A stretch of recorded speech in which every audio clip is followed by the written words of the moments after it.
stuudios on ajakirjanik Heimar Lenk. Eetris on tema autoriprogramm.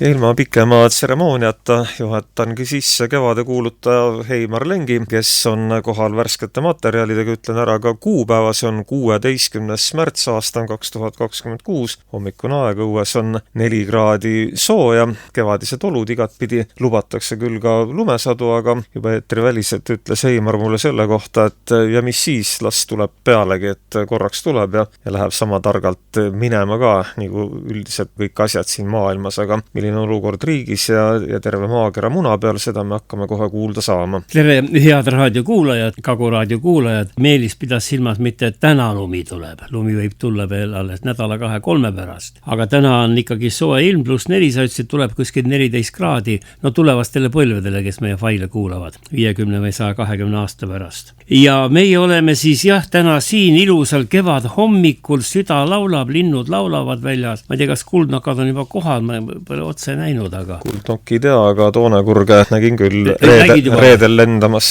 Soo isegi, jah. Mina pole veel näinud. See on tore, kui nad tulevad, see on ilus sõnum alati.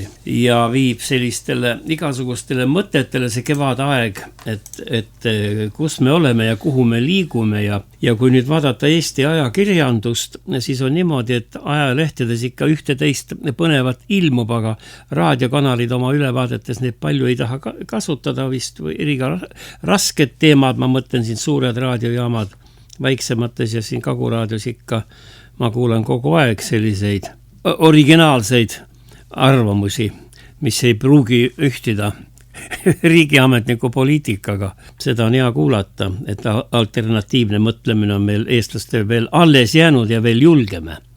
Aga kui ma tulen ühe teema juurde, mille peale nagu ei oskakski nagu mõelda, kui selliseid artikleid poleks ilmunud, ma ei tea, kas Meelis, sina oled kursis, aga meie hakkame nüüd juba, Eestis oleme nii kaugele jõudnud oma arenguga ja eriti oma vaimse arenguga või vaimse taandarenguga. Ma pean silmas taandarengul neid vaimuhaigusi ja seda stressi ja depressiooni. Me oleme jõudnud nii kaugele, et Postimees pühendas 13. märtsil, see vist oli reedene päev, kui ma ei eksi, pühendas üle 2 lehe suure võimsa materjali, kus kutsutakse Jumalat juba appi meie hädade leevendamisele. Ja ma alustan tsitaadiga, Postimehe tsitaat. Mida Jumalalt paluda, kui rahvas on vaimse tervise kriisis? Arvan, et harmooniat oleks tarvis oma emotsioonide ja mõistuse vahel. Usku, lootust ja armastust oleks eestlastel tarvis. Et oleks tarkust tajuda end osakesena universaalses ökosüsteemis ja tasakaalu, kus mõistus tajuks loodu terviklikkust ja emotsionaalset küpsust. No sellised targad sõnad, need ütles välja Airi Värnik, tema on psühhiaater ja suitsidoloog. Ma ei tea, kas sa oled sellist sõna kuulnud, ma pole varem kuulnud. Suitsidoloog. Suitsiidi ma ikka olen kuulnud, aga elukutset suitsidoloog, sa mainid mulle esimest korda. Ja mina ka nägin esimest korda suitsidoloog, see on siis ehk enesetappude alal asjatundja, tihti ka nende ennetaja. Et Airi Värnik, ta on tuntud siin surmast kirjutaja ja psühholoogia asjatundja ja tema on psühhiaater elukutselt ja Tallinna Ülikooli emeriitprofessor, tark naine ühe sõnaga. Ja nüüd on siis ta Postimehes kirjutanud, siin on veel teisi autoreid ka, pärast räägin, et mida siis teha, et me oleme omadega siis vaimses tervisekriisis, vaimses kriisis ja üleüldse rahvas on nagu kriisis ja artikli pealkirjaks on, head kuulajad, vaimse tervise kriisi põhjast peegeldub, mis te arvate, mis? Religioosne nälg. Tähendab, usku on rahvale vaja, usku, armastust ja lootust. Ja niimoodi siis meie põhilehtega meil rohkem päevalehti polegi enam ju, kui on see Postimees ja siis teine päevaleht, mis hommikul ilmub, on Õhtaleht, nagu rahvas ütleb, mis peaks õhtul tegelikult ilmuma kella 5 paiku kuskil putkadesse jõudma, aga pole putkasikki enam. ja see on siis selline artikkel, mis paneb tõesti mõtlema ja me oleme vaimse tervise kriisi lõksus, kogu rahvas on selles, muide öeldakse siin, ja targad arstid ja teadlased paluvad nüüd abi Jumalalt. Otse nii on kirjas, sest arsti abi alati enam ei aita. Kriis on niivõrd suur eestlastel ja niivõrd sügav. Ja haige rahvas ei suuda teha tulusat tööd, on otsustajatena segaduses, ta ei tea, mida teha, inimesed ei tea, millist teed valida ja kuigi eriala inimesed ja psühhiaatrid annavad oma parima, aga appikarjeid kostab kõikidest meediakanalitest ja ka eravestlustest. No ma tuletan meelde, et meie ka siin oma saates, kas eelmine või üle-eelmine saade, ju rääkisime sellest, et noorte hulgas on enesetappude arv väga suur ja isegi lastel, mis on minu jaoks täitsa arusaamatu. Lastehaigla oli ju mäletad, siin saates rääksime, iga päev oli seal paar enesetapujuhtumit või tähendab, kas nüüd päris tapujuhtumit või mõnda seal ennetati, et lastehaigla tegeleb enesetappudega. No see on ennekuulmatu tegelikult. Võib-olla ajaloos oli, võib-olla vanas Roomas ka oli, ma ei tea, ei oska öelda. Aga igal juhul nüüd on jõutud järeldusele, et usul on võimas jõud ja usklike grupis on alati, kui need uurimused näitavad, et usklike seas on suitsiidikatseid hulga vähem kui üldisest rahvastikus. Ja siis tuuakse ka siin Eesti ateism välja, me oleme väheusklikud, eks ju, väheusklikud oleme ja tegelikult kui välismaa vaatab meie peale või kui me vaatame numbrite järgi, siis tuleb välja, et Eesti on tegelikult õigeusklik riik. Meil on umbes 130 000 õigeusklikku, statistika ütleb, aga luterlasi on tunduvalt vähem, ma ei teagi, numbrid pole siin öeldud, aga me oleme nagu õigeusklikud ja ma omalt poolt hakkasin mõtlema, kui ma siin nendest enesetappudest ajalehtedes loen, siis mul on jäänud mulje, no võib-olla on see vale mulje, aga minul tundub, et vene keelt rääkiva seltskonna hulgas on enesetappusid hulga vähem ja neid mõtteid. Et võib-olla nad siis vähem süvenevad asjasse, aga võib-olla ongi see usk, mis teda kaitseb ja selleks, et raskest olukorrast välja tulla, lööd risti ette ja pöördud Jumala poole ja võib-olla see siis, mitte võib-olla, nähtavasti see aitab. Igal juhul niimoodi on need arvamused siia kirja pandud ja nüüd oleks siis vaja teha seda asja, et esiteks luua või tuua koolidesse tagasi usuõpetus, kas või väikses mahus, aga vähemalt, et oleks inimestel ja noortel inimesed, kes keskhariduse saavad või alghariduse saavad, oleks mingigi ettekujutus religiooni ajaloost. Ma olen pannud tähele, et inimesed ei tee enam uskudel suurt vahet. No jah, öeldakse, me oleme siin kristlased ja need on moslemid ja kogu lugu. Tegelikult on ju pilt hoopis kirevam ja palju huvitavam, et selleks, et isegi kunsti mõista, ajalugu mõista, tuleks kindlasti ka seda usundi ajalugu tunda. Ja ühe sõnaga, nüüd on ka põhjused siin toodud välja või püütud välja tuua, et milles see asi siis on, nüüd me kriisis oleme ja tuleb välja, et Eesti inimene, see eestlane siis, see põliseestlane, ütleme kas või nii, see metsarahvas, eks ju, metsausku rahvas, et tema on sattunud olukorda, kus ta tunneb, et riik ei vaja teda. Inimene on jäetud raskustega üksinda, riigimehed pläägutavad, tõstavad palka, nüüd muide on ju kõikide riigijuhtide palgad üle 10 000 kuus juba. Ja siis ütlevad, et pension ka tõusis 54 või mitu eurot või 45 ja aga arvestame sellega, et sealt läheb maha kohe tulumaks, eks seda ma kohe 10 euri maha. Umbes niimoodi, et rahvas on jäänud üksinda ja nüüd arvavadki siis need arstid ja psühhiaatrid ja siis ka muidugi nad töötavad käsikäes ka siis seal võib-olla kirikuõpetajatega või usklike teadlastega, usuteadlastega, et usk võib siiski eestlasi palju aidata. Ja kuulame selle sissejuhatava jutu taustaks ma võtsin internetist ühe on Valguse tee saatesari on selline olemas või selline vestluste sari ja Valguse tee vabakoguduse pastor Mart Metsala ja selle koguduse liige Külliki Otsa on ka sellel teemal sõna võtnud ja kuulame, mida nemad arvavad siis, et arvavad ikka seda sama, et usklikul inimesel on elus raskustega kergem hakkama saama kui ateistidel. Kuulame. Et öelda inimesele, kellel ei ole mitte mingit perspektiivi, ei tööks ega tööd saada ega enda kokku korjamiseks ja ma ei tea, mis saab minu lastest ja ma ei tea, mis saab minu perest ja mis saab minu korterist ja mis saab, mida me sööme ja millega me ennast katame ja kust kõik need asjad tulevad. Me võime rahulikult öelda, et alasti ei jää, nälgad ei sure ja teil on nii palju sõpru ümber, et te olete igal juhul aidatud. Ärge muretsege ja Jumal on taevas. Ja saladus ongi see, et me peame ise ka midagi tegema. Et ainult palvetamisest ei piisa. Me peame hakkama midagi tegema ja nagu ma ütlesin, kõigepealt muutma oma reaalsuse kirjeldust, võtma Jumala reaalsuse kirjeldus omaks, uskuma ja hakkama siis nägema, kas see töötab ja kuidas see töötab. Väga paljude miljonite inimeste jaoks on adekvaatne tegelikkus. See kirjeldus erileb meie omast, inimeste omast oluliselt.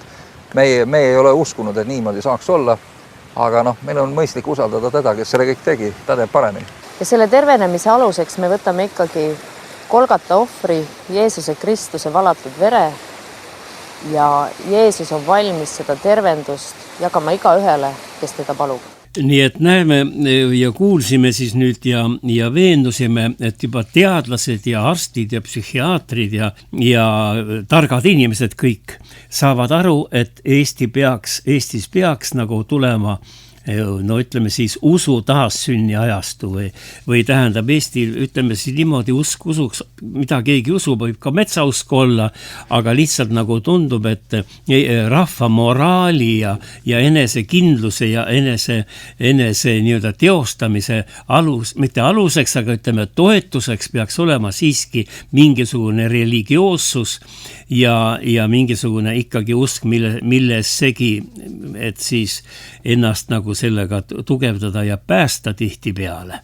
No valitsus püüab rahvast päästa jälle omal viisil, tema valib omad meetodid ja nüüd viimane, mis mind täitsa kohe pani ahetama või õigemini, õigemini sain kindlust jällegi sellele väitele, millega me siin Meelis Käoga, millest oleme Meelis Käoga varajamates saadetes rääkinud, kõik läks täide, mida me ennustasime. Ja nimelt valitsus püüab nüüd rahvast aidata valedega, valetamise teel. Ja näiteks tuuakse nüüd kohe või mina toon praegu näiteks artikli siit Põlva kandist või Lõuna-Eestis pärit Ülle Harju. Tema on Postimehe ajakirjanik, minu meelest üks kõige julgemaid ajakirjanikke üldse praegu ja ausamaid. Ja tema andis oma artiklis, mille pealkiri on valitsust nörritanud majandusuuringud võetaksegi Konjunktuuriinstituudi käest ära. Meelis mäletab, me rääkisime Peeter Raudsepp oli seal eesotsas, rääkis kogu aeg, et me oleme Euroopas viimastele kohtadele jäänud, selle asemel, et 5 parema hulka tulla. Ja siis me sinuga kahekesi siin samas stuudios ennustasime, et ega seda Raudsepa palju enam ei hoita, lüüakse minema. Isegi peaminister Michal ju ütles ta kohta midagi halvasti, rääkimata Jürgen Ligi. Tuleb sul meelde või? No jah, sina ennustasid, mina noogutasin kaasa, sellepärast, et ega ma ei oska midagi muud tarka lisada. See on ju linnapea praegu Tallinnas või? No tema Raudsepp sai linnapeaks, minu meelest ei oleks tarvis minna olnud ära, ta oli nii hea arvaja seal selles seda konjunktuuri uurimise alal ja tegu on siis nende samade uuringutega, millest Peeter Raudsepp siis praegune Tallinna linnapea esitles valitsust ja siis rääkis, kui halvas seisus meie majandus ja kui halvas seisus meie rahandus on, aga Jürgen Ligi ja Kristen Michal, mõlemad Reformierakonnast, said siis hirmus pahaseks ja ütlesid, et Eesti Konjunktuuriinstituut räägib vale juttu, seda poleks tarvis rõhutada. Siin oli päris kohe terve konflikt oli lehtedes üleval siin paar kuud tagasi. Aga siis jäeti Raudsepp alles, aga siis Isamaa kutsus ta linnapeaks, ma ei tea. eks siis näeb, mis seal linnas tuleb, aga igal juhul selle koha peal oli ta väga õige mees ja rääkis meile ausalt, mida Eestis tehakse, mis Eestis juhtub, milline on meie tulevik, aga seda pole tarvis rääkida. Ja niimoodi ongi siis niimoodi, et nüüd antakse see uurimused või see tellimus, see antakse nüüd, ma vaatan siin, antakse Statistikaametile. Ja Euroopa Komisjoni rahad on sealt taga, see oli nagu Euroopa toetatud uurimusgrupp, sellepärast oligi, et teda ei olnud nii väga kerge laiali saata, aga nüüd hakkab seda sama uurimust tegema siis meil Statistikaamet, aga tuletame meelde, paar nädalat tagasi Statistikaameti juht ju vahetati ka välja. Tema ülesanne oli teha uus selline võrk või uus statistika uutel põhimõtetel siis baseeruv statistika Eestis. Ta tegigi selle ära, ta jäi sellega natuke hiljaks, paar korda vabandas, et veel pole valmis, kõik ootasid, et täna tuleb presentatsioon, aga seda ei tulnud ja nüüd paistab seda, et ta vist oli liiga aus inimene ja vahetati välja ja nüüd on Statistikaametil ka uus ninamees nii-öelda eesotsas, nii et ühesõnaga me hakkame saama nüüd Eesti tuleviku uuringuid uue põhimõtte järgi, uute tegijate järgi ja nende arvamuste järgi ja võime kindlad olla, et valeprotsent seal suureneb märgatavalt, aga meie ei saagi seda märgata, sest me ei tea, millega võrrelda. Ja me oleme siis jõudnud nii kaugele asjaga, et juba käib ametlikus keeles käib selline sõna läbi, et unistada parimast Eestist on tarvis. See on Reformierakonna selle uues programmis sees, et tuleb unistada, et parem elu tuleb. No ma mäletan, et lapsepõlves kogu aeg ootasime paremat elu. No vanast peast ootame ikka paremat elu ja 35 aastat on Eesti Vabariiki siin taastatud olnud, aga paremat elu, nagu me näeme, praegu veel ei paista. Aga siiski tuleb unistada ja seda siis praegu seda tegi nüüd siis Reformierakonna valimisplatvorm, nõnda nimetatud, nad ise ütlevad, see pole valimisplatvorm, aga nad tulid välja selle sinimust-valge programmiga ja seal sees on seda unistamist kõvasti ja seda kommenteeris seda unistamist ka Mihhail Kõlvart, ja siis Tallinna linnavolikogu esimees ja Keskerakonna esimees ja raadiosaates, see on see Raadio 7 saates Keskhommik ja ka tema kahtleb statistika õigsuses ja seda saadet juhtis Janek Mägi. No kuulame, mida Mägi ja Kõlvart siis arvasid selle unistamise ja Reformierakonna uue programmi kohta. Kuulame. Mina lihtsalt tutvusin Reformierakonna sinimustvalge lahendusega ja ma sain sealt teada, et tuleb AI, endal meil pole vaja enam üldse mõelda, kollektiivne aju töötab, kõik probleemid saavad lahendatud ja kuidas teie selle peale ei ole tulnud? No esiteks niisama lahendada ikkagi ei saa, tuleb unistada. See on ju peale. Oled kindel? No see on see soovitus, mida me saime Reformierakonna poolt ja mulle tundub, et kui Reformierakond jätkab valitsuses, siis tegelikult midagi muud ei olegi jäänud. Et jääbki ainult unistada, et kunagi, kuidagi see olukord laheneb. Et täna valitsus kahjuks ei suuda midagi päriselt pakkuda. Aga see signaal, mida meie oleme saanud, on minu arvates nagu väga konkreetne, et praegune valitsus sisulisi lahendusi pakkuda ei suuda. Ja selline küüniline suhtumine Eesti inimestesse, see jätkub. Et kuidas sa saad praeguse olukorras öelda, et tegelikult on nagu kõik korras. Vaata, majandus Eestis langeb 4 aastat järjest. Tegelikult mina lähtun sellest, et ka see tõust 0,6%, mida me saavutasime eelmisel aastal, on kunstlik, tegelikult majandus langeb. Vaatamata sellele 3 aastat järjest meile antakse prognoosi, et majandus hakkab kasvama. Ja see ei ole mingi statistiline viga. Et peaaegu iga aasta see prognoos on 6 korda suurem kui tegelikkus. 6 korda suurem. Meelis, ütle mulle, kas sina usud, et Rail Baltica saab valmis? Pole kunagi uskunud, miks ma peaks seda praegu uskuma, kuigi näiteks Kuldar Leis käis siin mõned nädalad tagasi, tema taristuministrina on 100% veendunud, et saab, aga ju ta lihtsalt peab sellist juttu ajama. No vat ja ametimehed peavad seda juttu ajama, sest rahavoog peab jätkuma. No jaa, aga veelgi rohkem üllatas mind see artikkel, mis Postimehes oli, et suure furooriga avatud Tartu-Riia rongiliin ilmselt sügisel pannakse kinni, sellepärast, et see on ebarentaabel, töötab kahjumlikult. Tõesti, jah? Jah. No palju siis ka Tartus nüüd Riiga hakkab sõitma, eks edasi tagasi, peaks ikka... No ma ei tea, mulle ikka see fakt kogu aeg on meeldinud, et kui oli Moskva-Berliin rongiliin, siis väideti, et nädalas korra saab selle rongi täis, aga me tahtsime Tallinn-Berliini rongi iga päev ja mitu korda veel täis toppida. Ei noh, aga samal ajal ma ükskord saates meenutasin, sa ju mäletad ka, kuidas käis Nõukogude ajal käis Tšaika. See oli ju Tallinn-Minsk. Ikka mäletan, ja see oli ju rahvast puupüsti täis. Oled sinagi võib-olla seal restoran vagunis Tšaikaga ma ei ole sõitnud, aga seda Põlvast Moskvasse sõitu ma olen küll praktiseerinud noores Põlvas ikka mitmeid kordi. Tähendab see Tallinn-Moskva rongiga?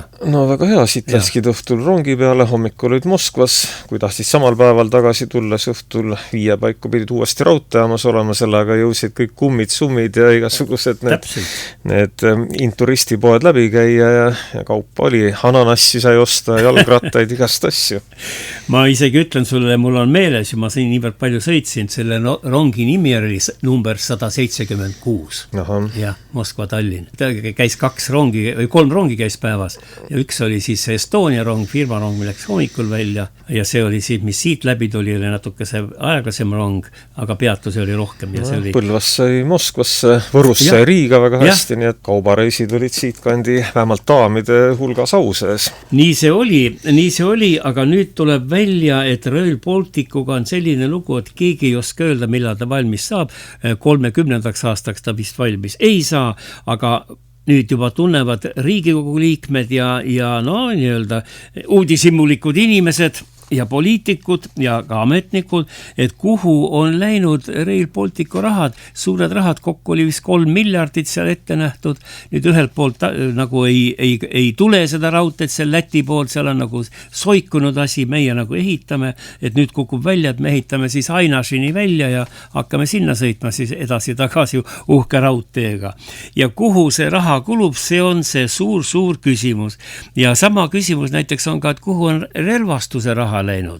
Ma ei ole veel näinud ühtegi Eesti drooni siin, et oleks keegi demonstreerinud või.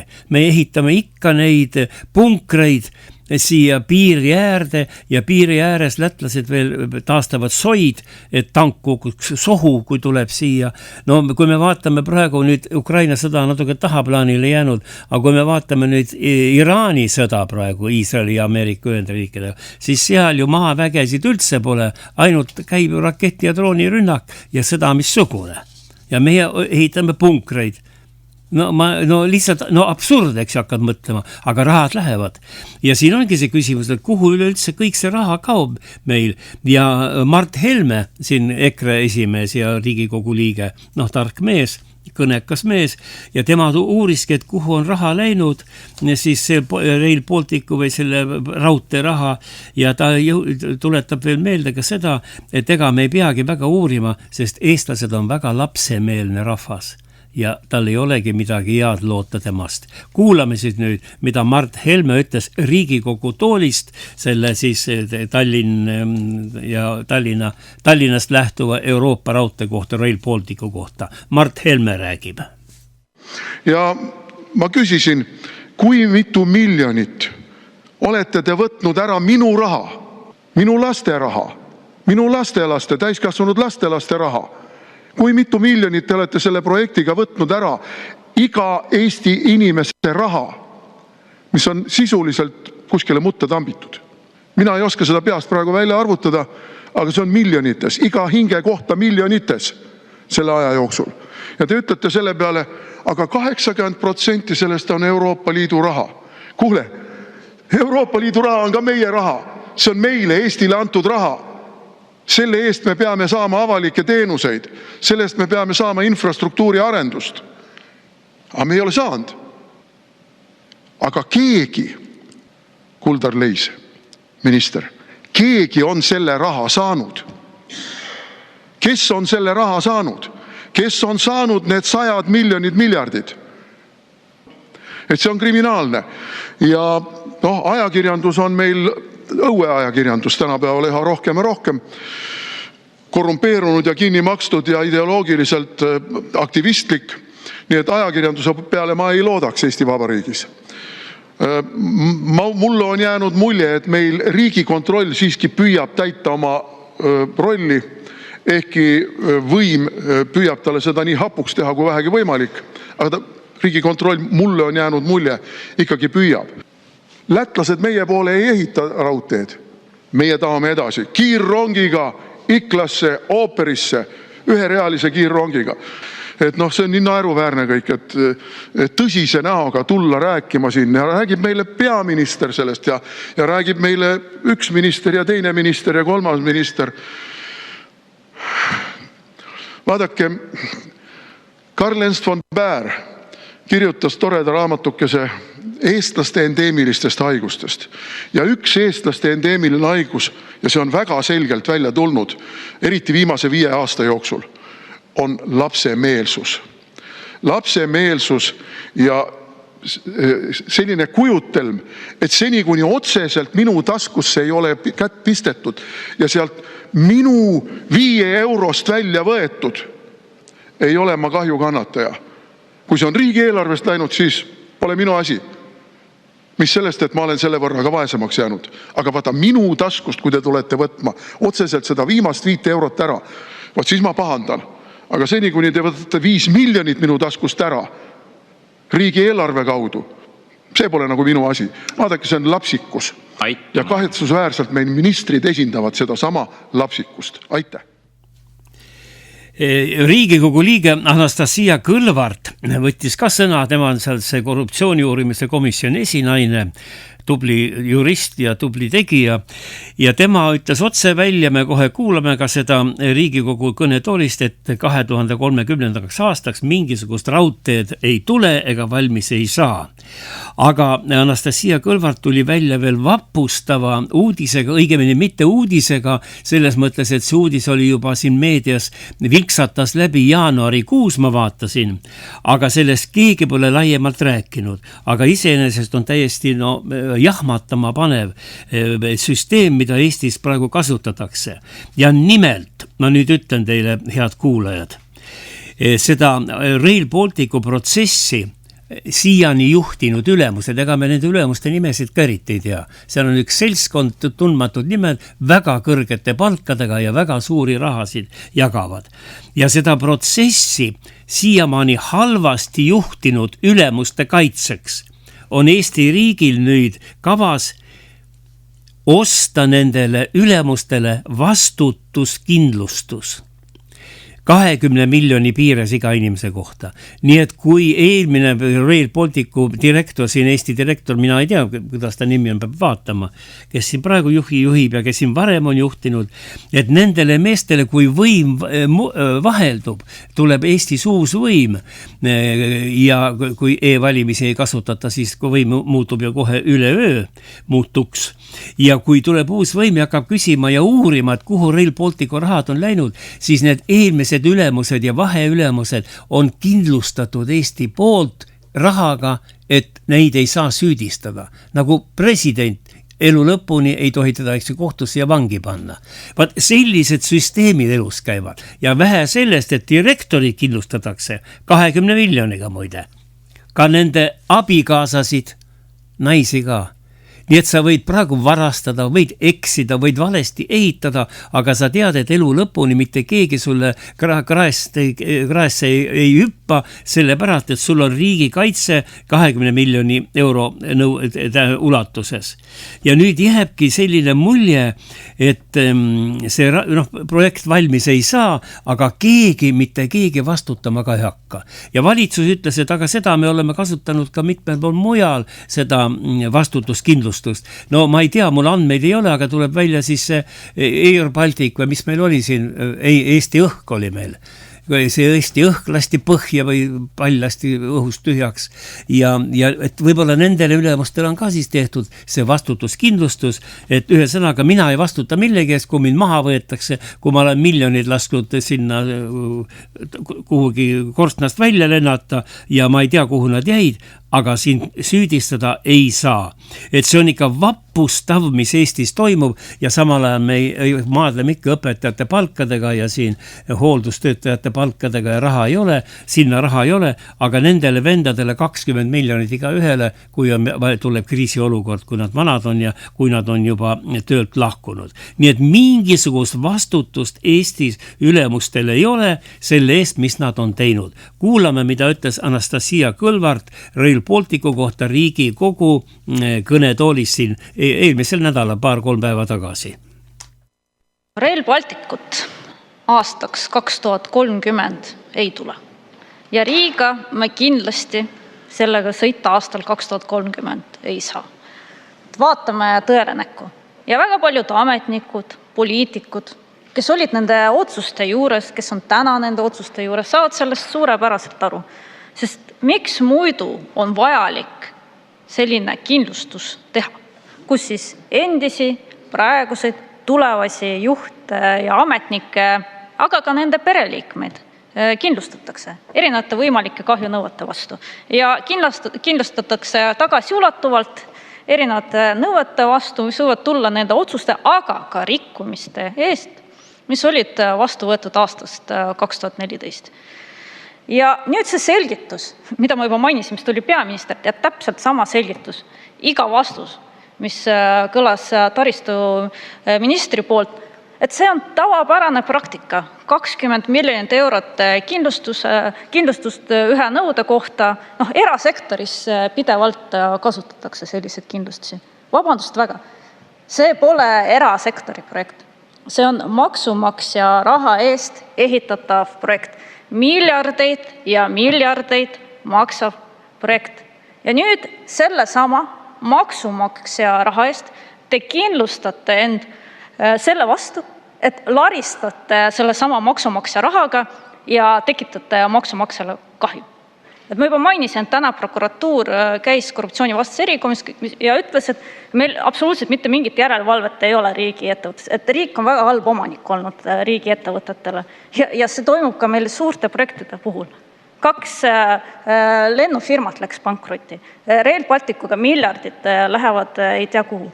Ja nüüd laiem probleem on see, et täna peaminister, valitsuse liikmed, aga tegelikult ka teiste Balti riikide juhid ei taha tunnistada, et seda raudteed aastaks 2030 ei tule. Pumbatakse raha edasi. Et miks niiviisi petetakse rahvast? Nii et rahad lendavad ja kellegi tasku. Õiged küsimused ja uskumatud teod, mis Eestis toimuvad. Aga korraks nüüd ajalukku hästi-hästi kaugele, aega enne Kristust juba, ja nüüd siin tsiteeritakse ühte Rooma riigimeest ja ajaloolast, Sallustius on tema nimi, Sallustius, ja tema ütles umbes kuskil 86 aastat enne Kristust, tsitaat, sõda on kerge alustada, aga sõda on väga raske lõpetada. Selline tsitaat. Ja selle tsitaadi tõi ära meie armas kunagine siin Riigikogu liige, kes lauluga Maikuu suur Toomepuu pääses Riigikokku. See on Jüri Toomepuu, tema on Vietnami sõjaveteraan ja teab, kuidas need asjad, need verised teod kõik lahinguväljal käivad. Ühesõnaga USA sõdur ja Vietnami sõjaveteraan ja ütleb, et eestlastele mõjub see sõda üsna laastavalt, tõepoolest muidugi laastavalt. Ja tuletab meelde, et Iraani sõja põhjustas siis, nagu me teame muidugi, oli siis Iisraeli mõju Ameerika Ühendriikidele Iisraeli peaminister tõmbas ka Trumpi kampa ja läksid siis Iraani vastu, suure riigi vastu, 90 miljonit inimest elab seal. Ja siis, kui nüüd taheti või räägiti, et seal Hezbollahs tahetakse lahti saada relvarühmitus, selline on olemas, nagu me teame, Hezbollah ja huutide sinna nende võimutsemisele, et sellele tahetakse piir panna, siis Iisrael on rahulikult ja avalikult välja öelnud, tema eesmärk on hävitada Iraan täielikult. Need on Netanyahu peaministri sõnad ja Netanyahu on öelnud, et ta on 40 aastat järjest näinud unes ja unistanud unes sellest päevast, et Iraani riik lõpetab olemise. Ja nüüd, ma ütlen, ma nüüd filosofeerin omalt poolt, ma olen siiamaani isegi, jälle vahel mõtted ja vaatad need vanu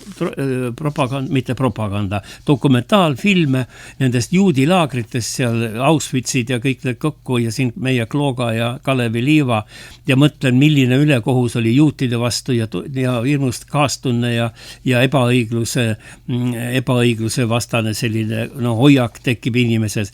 Aga nüüd me vaatame, et seesama juudi rahvas on äärmiselt nii-öelda sõjakas ja väga verejanuline teiste rahvaste vastu. Et see paneb nagu mõtlema, et kuhu me oleme sattunud ja mis aja, et nüüd me peaksime olema küll juba ju ikkagi väga arenenud ja ikkagi mõistus peaks inimkonnal rohkem olema kui seal 80 aastat enne Kristust. Aga näete, inimesed tapavad ühtemoodi ennast ja teisi siis nii nagu 2000 aastat tagasi. Ja tuleb välja, et kõige suurem kaotaja nüüd selle Iraani sõja puhul on Euroopa Liit, kellel pole endal ei naftat, ei ole tal gaasi endal suurt ja ei ole väetisi ja nii edasi, mis kõik tulid sealt kandist, sellest vanast kultuurihällist, muide see Iraan ja Iraak ja kõik see kokku, Meelis sa ka vahel mõtle selle peale, et need on kohad, need on paigad, need on riigid ja suured maalad, kus kõik see piibli alguse tekst on kirja pandud. Ka paradiisi aed oli seal samas piirkonnas, kus praegu käivad suured sõjad. Et see on kuidagi mõistuse vastane kõik. Ja Euroopa kaotab kõige rohkem ja praegu kõige rohkem on võitnud Venemaa, sest Venemaa on saanud nafta hinna kõrgele üles ajada, õigemini teda aeti üles, nüüd ta vist võetakse ka lõplikult varsti sanktsioonid maha, tal Ameerika võtab maha ja nüüd tulebki vaadata või jõuame järeldusele, et Euroopas ja Aasias siin kokkuvõttes on Venemaa ainukene riik, kes suudab ennast varustada nii gaasi, nii naftaga kui väetistega, puidu ja metalliga. Nii et üks omapärane riik ja ime, et siis paljud teised riigid ja paljud sõjamehed ja paljud riigijuhid tahaksid seda Venemaad tükeldada, nagu meie Kaja Kallas on öelnud, tükeldada väikeseks tükkideks ja siis enda kätte haarata, sest kohutavalt suured looduslikud maavarad on seal olemas ja rikkused. Ja seda Iraani sõja olukorda, me ei taha teda nimetada ju agressiooniks ega sõjaks päriselt, on olukord selline, et Ameerika nimetab seda militaaroperatsiooniks, Putin nimetab oma operatsiooni siis seal relvastatud, kuidas ta on, spetsiaaloperatsioon, eks ju. Et kumbki ei tunnista sõjana, aga suured paralleelid on olemas nii Iraani kui Ukraina sõja vahel.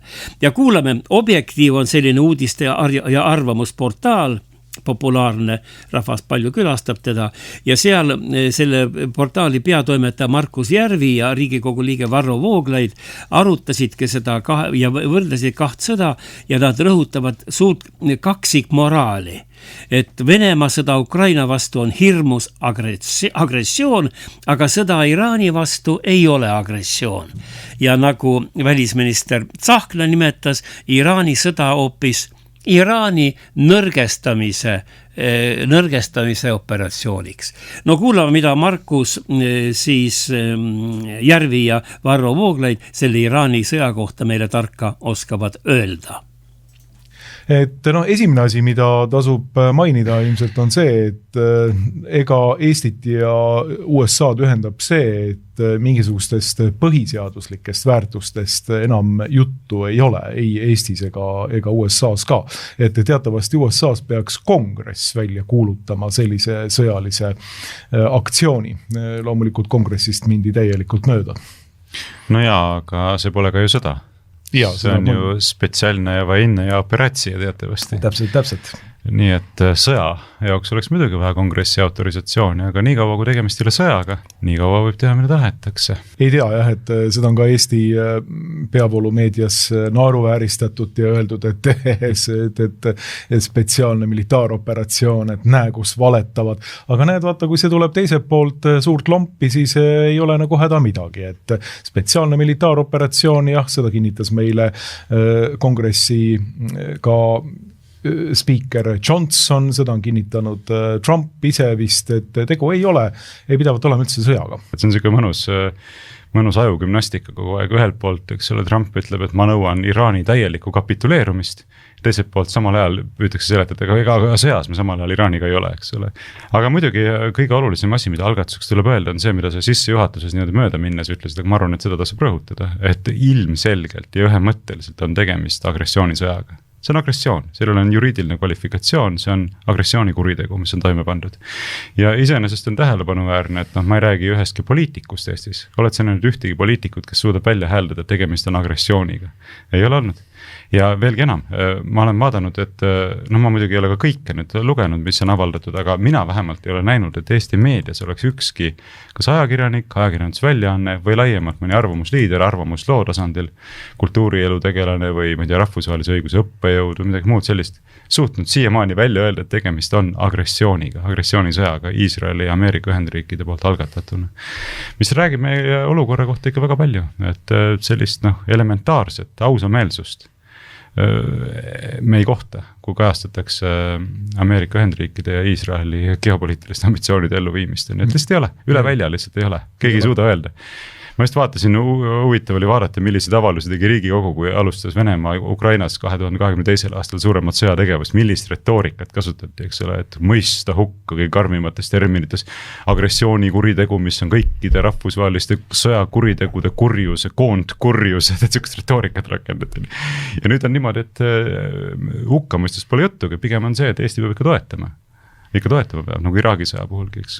Aga jah, tagasi algusest tulles, ma arvan, et see ajaloolise tõe huvides, mida hakatakse kindlasti hirmsasti väänama ja moonutama, on oluline öelda, et see on agressioon, see on agressioonikuritegu, siin ei ole üldse küsimust. Vaat seda ütles siis Varro Vooglaid praegu ja ta ütles ka seda, et ta ei ole kuulnud, et keegi neid tema nii-öelda tõekspidamisi nagu toetaks Eestis, aga ta pisut eksib, sest tema pole lugenud, nii nagu Meelis sinagi näed, ma näitan sulle viimast Sirpi. Sa pole seda lehte vist ka ammu aega lugenud. Vaat minul on, meile Ellega on koju tellitud Sirp. Ja me loeme ja saame siin väga targaks nii ühe kui teise asjaga. Aga Põlvamaa ja siin, ma ei tea, kas kuidas Võrumaal on, aga Põlvamaa kauplustes ei ole Sirpi müügil. Ma ükskord küsisin, öeldi, et keegi ei osta. Aga siin on viimane Sirp ja siin ongi nüüd väga huvitav artikkel sees. Ja artikkel on sees just nimelt see sama teema, mida Varro Vooglaid praegu rääkis, ja ongi Varro põhimõtete toetusartikkel, mida teistes lehtedes, millist nagu ilmunud ei ole. Näe, siin on see artikkel, terve suur. Ja selle artikli autoriks on 2 noort naisterahvast. Et meil on peale tulemas ikkagi ka väga selliseid omapärase mõtlemisega ja tarku inimesi. Ja nimelt, ma nüüd räägin lähemalt. Värske kultuurileht Sirp siis toob ära Tallinna Ülikooli rahvusvaheliste suhete professori Birgit Poopuu ja sama ülikooli rahvusvaheliste suhete lektori Marianna Lovata on tema, Marianna Lovato artikkel pealkirjaga Iisraeli ja USA rünnakud muudavad maailma vähem turvaliseks. 2 naisterahvast, mõlemad noored ja see Lovato on isegi Cambridge'i haridusega suur haritud naisterahvad. Need mõlemad on hästi haritud naisterahvad ja nad on siis rahvusvahelise poliitika asjatundjad. Ja nüüd ma tsiteerin, mida nemad kirjutavad, mida kirjutab ajaleht Sirp meil Eestis. Tsitaat algab. ÜRO põhikiri keelab jõu kasutamise rahvusvahelistes suhetes üleüldse, välja arvatud enesekaitseks relvastatud rünnaku korral või ÜRO Julgeolekunõukogu heakskiidul. USA ja Iisraeli rünnak ei vasta kummalegi tingimusele, ehkki ründajad näevad oma tegevust ennetava sammuna Iraani tuumaprogrammi peatamisel. President Trumpil puudub ka kongressi nõusolek, mis on vajalik nii sõja kuulutamise kui ka sõjalise sekkumise puhul. Rünnaku ajal aga pidas Iraan alles läbirääkimisi Ameerika Ühendriikidega ja andis kindlalt märku valmisolekust teha järeleandmisi. Tsitaat jätkub. Lisaks on Iraan alla kirjutanud rahvusvahelisele tuumarelvade leviku tõkestamise lepingule, samal ajal kui Iisrael, India, Põhja-Korea ja Pakistan pole sellele lepingule alla kirjutanud. Nii et see Iraan on siin palju rahumeelsem kui need praegu Iisrael ja need riigid tuleb välja. Nüüd tsitaat veel jätkub. Majanduses on USA ja Iisraeli vastutustundetu tegevuse tagajärjed juba tuntavad nafta ja gaasi hindade järsu tõusu tõttu. Ja arvestades tagasilööke, mida see vastutustundetu rünnak Venemaad Ukrainas ohjeldada püüdvale Euroopale tekitab, on Tallinnast ja teistest Euroopa pealinnadest tulevad toetusavaldused, Tallinnast ja Euroopa pealinnadest Trumpile hämmastavad. Need noored naised hämmastavad, et kuidas Tallinn ja Euroopa pealinnad saavad sellist sõda toetada. Ja tsitaat edasi. Margus Tsahkna ja Marko Mihkelsoni seisukohad õõnestavad reeglitel põhineva rahvusvahelise korra universaalsust, usaldusväärsust ja neid samu õigusnorme, millele Eesti on teistes olukordades järjekindlalt vastu seisnud ja tuginenud. Eesti poliitikud ei saa, nüüd tuleb tsitaat edasi veel, Eesti poliitikud ei saa veenvalt vastu seista Vene imperialismile ja rahvusvahelise õiguse rängale rikkumisele Ukrainas, kui nad ei vastuta samalaadse tegevuse eest mujal ehk Iraanis. Et vaat sellised on nüüd vabas Eestis arvamused, et paneb imestama, mida aeg-ajalt ilmub. Ja ma toon siia veel ühe vapustava, mitte mind ei vapusta, aga mis muidugi sai väga palju negatiivseid kommentaare ja ilmus Delfis siin 6. märtsil ilmus Delfis ja mis ka meid siin praegu võib-olla ehmatama paneb, aga ma lihtsalt ikkagi toon näiteks, et Eestis ikkagi aeg-ajalt ilmub ka hoopis peavoolule vastu, ütleme selliseid vastandlikke arvamusi ja kirjutusi ja seda kirjutas nüüd seekord Kalle Käsper. Kalle Käsper on kirjanik, ta on mitmete kirjandusauhindade võitja, ta on ka Euroopas oma teoseid avaldanud ja tema kirjutas Delfis siis artikli pealkirjaga Eesti lõpetagu ärplemine. Ainus riik, kes võib tagada Eesti iseseisvuse, on Venemaa. Selline pealkiri, Meelis, vaata ära ehmata ära, et ma sinu raadioeetris sellist asja kasutan, aga see on meil ametlikult Delfis ilmunud ja seal see Kalle Käsper kirjutab, et on raske aru saada, kuidas meie ministrid ja rahvasaadikud kooli said lõpetada geograafias ning aritmeetikas, kui nad oleks pidanud saama hinde 2. Nad ei anna endale aru, kus kohal me asume. Nad pole vaadanud Euraasia kaarti. Nad ei tea, et Venemaa ja Eesti rahvaarvu nad ei tea Eesti ega Venemaa rahvaarvu ega oska esimest numbrit teisega jagada. Venemaa rakettide ja muu relvastuse hulgas pole meil ühtegi relva vastu panna neile ja nii edasi. Et vaat selline artikkel on ilmunud ja Kalle Käsper ütleb, et midagi pole teha, me jääme Venemaa kõrvale kuni maailma lõpu aegadeni, aga sinna on võib-olla miljard aastat veel. Et tuleb sellega arvestada.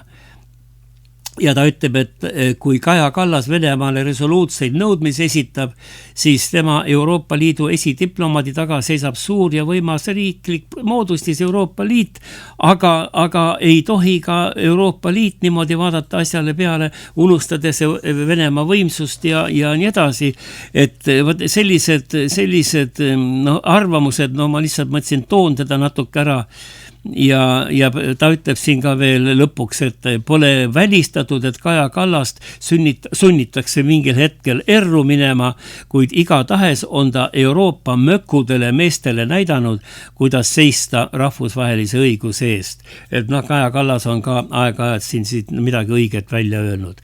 Aga ja artikli lõpp tuleb nüüd, Kalle Käsperi artikli lõpp. Nendele noormeestele, aga kes siin Eestis üritavad Kallast järelahvida, pole kellelegi toetuda, neil puudub seljatagune. Eesti on väike ja nõrk ja väikesed ja nõrgad ei tohi end ärplemisega hädaohtu seada. Ja ta peab siin silmas siis Margus Tsahkna suurt lubadust, et ta võib lubada Eestisse tuumapommi tuua.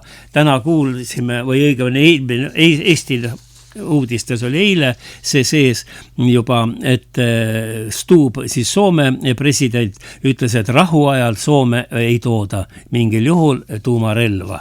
No meie oleme nõus rahuajal ja sõjaajal igal pool. Et sellised arvamused praegu Eesti poliitika kohta ja maailma poliitika kohta, väga vastu käivad on need arvamused, eks igaüks peab tegema oma järelduse ja oma peast läbi laskma kõik need arengud, et siis teha siis endale selgeks, milline see pilt maailmas on. Ja ausaks jääda on muidugi meil praegu äärmiselt raske, kui mitte võimatu. Aga me vaataksime ka veel saate lõpus hetkeks veel minevikku, seda ei tohiks unustada, aga vaatame minevikku sellepärast, et me tahame läbi minevikku helget tulevikku saada. Ja ma tsiteerin nüüd jällegi 85 aastat enne Kristust. Siis olid targad mehed Roomas ja seal kõik selles kandis seal. 85 aastat enne Kristust ütles Cato vanem riigimees, tema oli senaator, Cato vanem ütles niimoodi: muide, ma arvan, et Kartaago tuleb hävitada. Nende sõnadega või selle tsitaadiga lõpetas alati siis Cato vanem oma kõne senati ees, sest nägi Kartaagos suurt majanduslikku ja poliitilist rivaali. Ja vesi uuristab augu tilkhaaval, eks ju, ka kivisse, ja siis oligi kuskil 80. aastatel enne Kristust tehtigi see linn maatasa. Ja meie kordame oma saate lõpus tõde, et e-valimised tuleb Eestis peatada ning jääme ootama, kas Maarjamaal ka vesi uuristab tilkhaaval augu ja ausad inimesed tulevad meil valimiste tulemusel ükskord Eesti võimu juurde tagasi, et Eesti valija saaks jälle vabaks. Ja kuna Iraan oli meil siin kõvasti täna saates esile tõstetud, kuulame siis üht populaarset laulu. See on populaarne rahvalaul, mida lauldakse praegu seltskonnas Iraanis, nagu ma lugesin. Selle pealkiri on Ei jaar. See tähendab tõlkes armastus, ei jaar. Et mina armastan sind on ei jaar ja kuulame siis ja soovime armastust Iraani rahvale ja kogu maailmale, mida on väga praegu tarvis. Ei jaar ja Iraani rahvalaul Ma armastan sind. Stuudios on ajakirjanik Heimar Lenk. Eetris on tema autoriprogramm